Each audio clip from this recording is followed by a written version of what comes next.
வேர்ல்கன் தியரியை அனௌன்ஸ் பண்ணும்போதே சரியான ஹைப் கிரியேட் ஆயிடுச்சு. வேர்ல்கன் அப்படின்னு என்னன்னு தெரிஞ்சுக்கணுன்னா பார்ட் 1ல பார்த்துட்டு வாங்க. வெல்கம் டு ஸ்பேஸ் கன்சஸ் ஆஃப் சீஸ்ட்ரக்.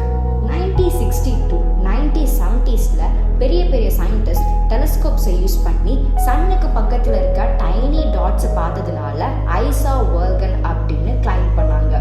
ஈவன் நியூஸ் பேப்பர்ஸில் கூட ரிப்போர்ட் பண்ணிட்டாங்க. ஆல்சோ பீப்புள்ஸுமே பிலீவ் பண்ண ஆரம்பிச்சிட்டாங்க இப்படி ஒரு பிளானட் எக்ஸிஸ்டிங்காக இருக்குது அப்படிங்கிறதே.